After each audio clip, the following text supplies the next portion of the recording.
Bonjour, donc si vous savez déterminer le nombre de liaisons que doit établir un atome dans une molécule pour se stabiliser, et si vous savez faire des représentations de formules développées et semi-développées des molécules, vous pouvez maintenant voir dans cette vidéo comment on peut représenter une molécule par sa formule de Lewis ou par son schéma de Lewis, c'est une autre façon de le dire. Nous allons donc voir la formule de Lewis des atomes pour passer ensuite aux formules de Lewis des molécules. Premier rappel bref, une molécule est neutre, elle est constituée d'atomes, ici en noir, reliés entre eux par des liaisons covalentes, ici en bleu, les liaisons covalentes sont également appelées doublets liants. Les atomes s'insèrent dans des molécules pour se stabiliser, et pour se stabiliser, ils établissent un certain nombre de liaisons covalentes qui leur est propre. L'oxygène établira toujours 2 liaisons covalentes, ici ou là. Le carbone en établira toujours 4, double et 2 simples ou bien 4 simples par exemple, et l'hydrogène en établit toujours qu'une seule. Ensuite, vous savez écrire les configurations électroniques, les structures électroniques des différents éléments et vous devez savoir compter le nombre d'électrons externes. Je les ai écrits ici. Et vous savez que si pour les éléments dont la couche externe est la couche 1s, ces éléments seront stables si la couche externe compte 2 électrons. Donc l'hélium est stable, l'hydrogène n'est pas stable, c'est pour ça qu'il a bien envie d'aller s'insérer dans des molécules. Et puis pour les autres éléments, ils sont stables si leur couche externe compte 8 électrons. Par exemple, l'argon est stable, les autres éléments ici ne sont pas stables et c'est pour ça qu'ils aiment bien aussi s'insérer dans des molécules pour devenir stables. C'est ce que vous avez déjà vu précédemment et donc nous on complète les informations de la vidéo précédente. Alors, ce tableau, vous le connaissez, vous savez parfaitement remplir les premières colonnes. Nous, on va plutôt s'attarder sur les 2 dernières. Je fais rapidement pour l'azote. L'azote, Z égale 7, 7 protons dans le noyau, donc 7 électrons qui gravitent autour du noyau.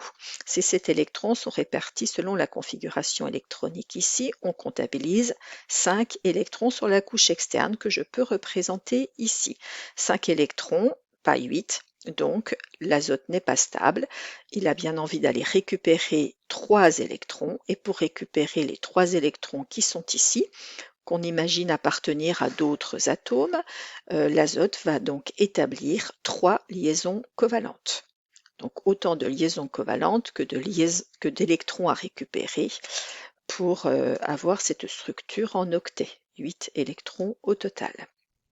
Donc ça, vous connaissez. Nous, on rajoute que pour la formule de Lewis, il est demandé à ce que tous les électrons externes soient appariés associés 2 par 2. D'accord? Alors pour les associer 2 par 2, là j'ai 2 électrons qui sont seuls, on dit célibataires, et il faut les associer. Ils ne peuvent pas s'associer, s'apparier avec d'autres électrons provenant d'autres atomes, puisque l'azote ne doit faire que 3 liaisons covalentes. Donc qu'est-ce qu'ils vont faire? Ils vont s'apparier entre eux. Donc là, j'ai créé un autre doublet. Ce n'est pas un doublet liant, il n'est pas accroché à un autre atome, mais c'est un doublet qu'on appelle non liant. Et ça, on appelle ça la formule de Lewis de l'azote. Je regarde par exemple l'oxygène, Z égale 8, donc 8 protons, donc 8 électrons qui gravitent autour du noyau, répartis selon la configuration électronique ici. Je compte 6 électrons. Sur la couche externe, il en manque donc 2 pour récupérer les 2 électrons ici. L'atome va donc établir 2 liaisons, ça vous connaissez. Reste du coup 4 électrons célibataires qui doivent s'apparier eux aussi 2 par 2. Ils le font entre eux puisqu'ils ne peuvent pas le faire avec des électrons extérieurs, ce qui compte donc 2 doublets non liants. Nous avons la formule de Lewis de l'oxygène.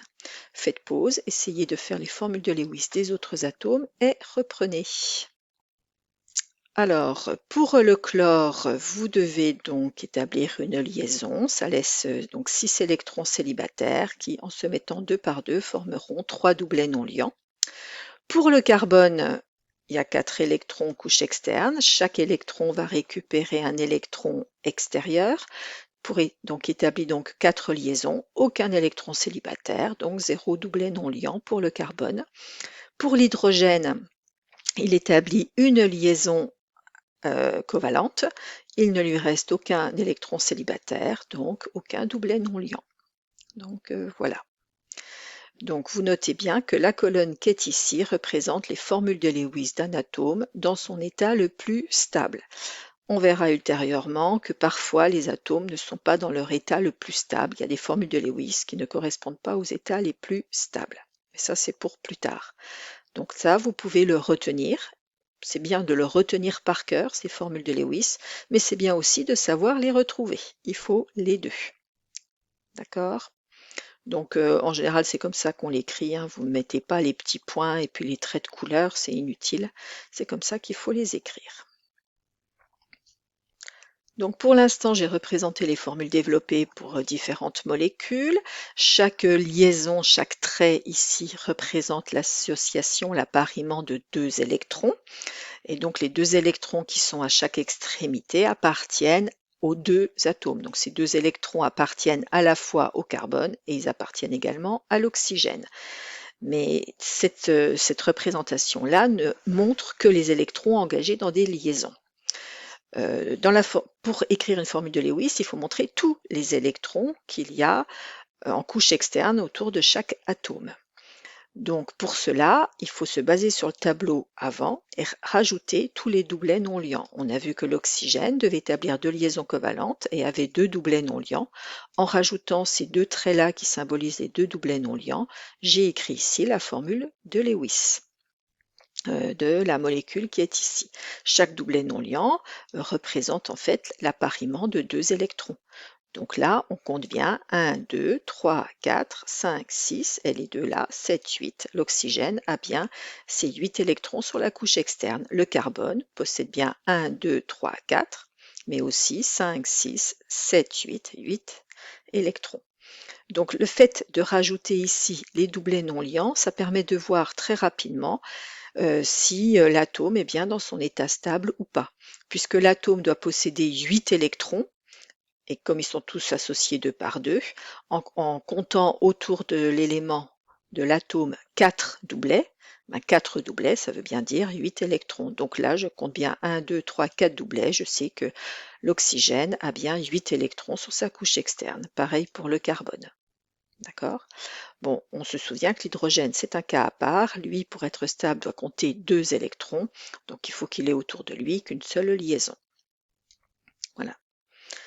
Donc voilà pour la formule de Lewis. Donc formule de Lewis, j'écris la formule développée et je rajoute les doublets non liants par-dessus, conformément au tableau précédent, et je n'oublie pas que autour de chaque élément, au total, de toute façon, il doit y avoir 4 liaisons.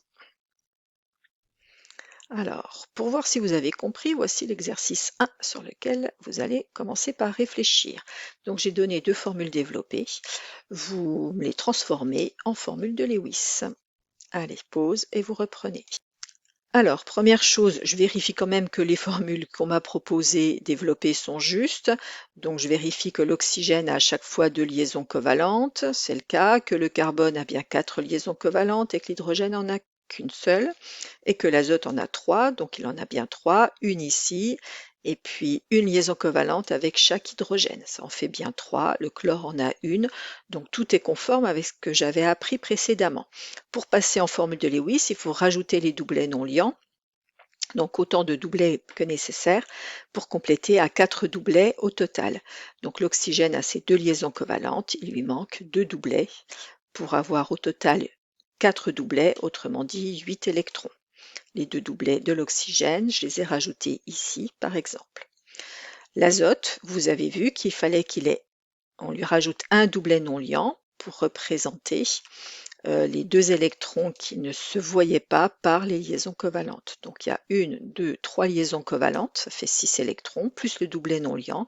Je suis bien montée à 8 électrons pour l'azote. Et pour le chlore, je rajoute 3 doublets non liants. Ça permet de visualiser 6 électrons au total, en plus des deux qui sont ici.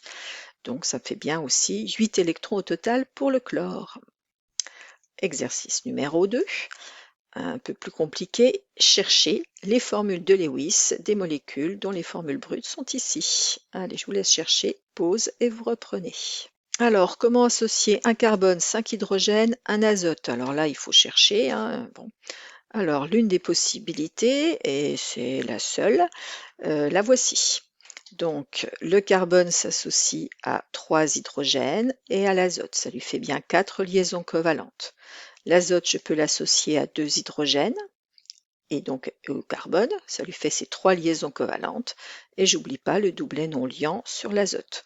Autour de l'azote, je comptabilise au total 4 doublets, donc 8 électrons. Autour du carbone, 4 doublets, donc 8 électrons. Et les hydrogènes ont bien une liaison à chaque fois. Pour C2H4, voici la seule possibilité. Donc je suis obligée de mettre une double liaison entre les deux carbones. Chaque carbone a bien ses 4 liaisons autour de lui, les hydrogènes en ont qu'une. Tout est OK. 4 liaisons, une liaison ici. Je visualise bien tous les électrons de la couche externe, il n'y a pas de doublet non liant à rajouter. Pour le dioxygène, voici aussi la seule possibilité. Donc chaque oxygène a bien ses 2 liaisons covalentes et j'ai rajouté les 2 doublets non liants. Conformément au tableau précédent, CHN, parfois ça énerve un petit peu, mais bon, voici la seule possibilité ici. Le carbone est lié 4 fois, 4 liaisons covalentes, une liaison triple avec l'azote, une liaison simple avec l'hydrogène. L'azote a ses 3 liaisons covalentes avec le carbone et j'ai pensé à rajouter ici le doublet non liant. Voici les formules de Lewis des molécules. Voilà, j'espère que ça a été pour vous. Alors, les formules de Lewis, à quoi ça sert? Donc, première chose, ça sert à vérifier rapidement si chaque élément est bien dans son état stable. Ensuite, selon l'avancée de vos études, vous verrez qu'elles serviront aussi, ces formules de Lewis, à déterminer la géométrie des molécules. Elles nous permettront également de mieux comprendre les réactions chimiques. Au travers, vous verrez des mécanismes réactionnels, par exemple. Eh bien, voilà. La vidéo est terminée. Un dernier petit rappel toutefois, pour bien assimiler et mémoriser sur le long terme, pour que ce qui est compris devienne un acquis, il est nécessaire de voir, de revoir, de faire, de refaire. Donc, entraînez-vous. À bientôt.